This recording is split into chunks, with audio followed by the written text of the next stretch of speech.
While much of St. Catharines is just waking up, the volunteers of the St. George's Anglican Church breakfast program are already on the job. When they open the doors at 7:30, they'll begin to serve breakfast to those in need. It's exceedingly rewarding. I mean, my goodness, you get tremendous satisfaction out of doing something for somebody else. And I like to do that. What have been the main challenges in keeping this program going for 2 decades?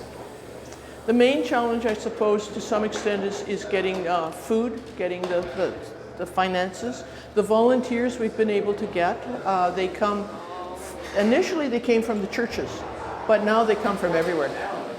Volunteers are divided into teams and asked to crew 1 shift per month.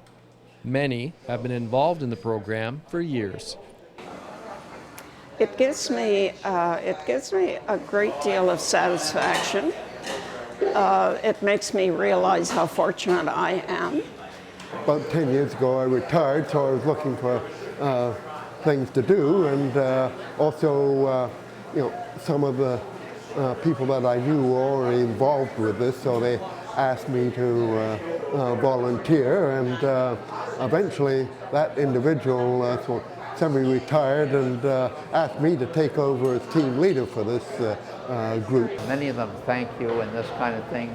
Somebody said to me this morning, "You people are very kind," and that kind of thing. And that's and they're very polite for the most part. The community breakfast program has been serving healthy breakfasts for 20 years. Some people express their gratitude, which is very gratifying for us. Some people are very short and just want to get their breakfast and go on.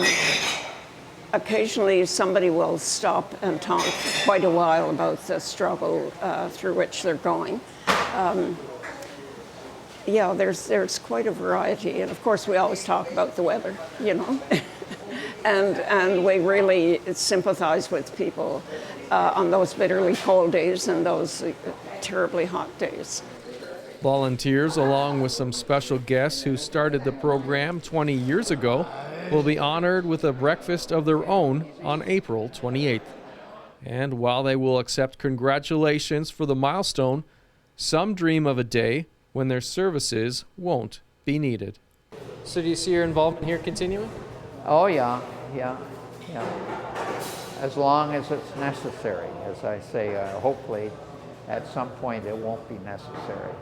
Being on the street can happen to anybody, and the need, you can have some illness, some misfortune in finances, and you're on the street. And so where do you go? And I've had more than one person, I've had many people say it's so nice to know you could always come to St. George's, at least you got breakfast, you got 1 meal.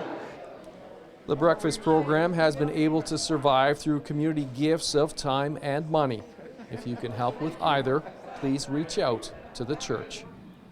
In Niagara, you're watching The Source.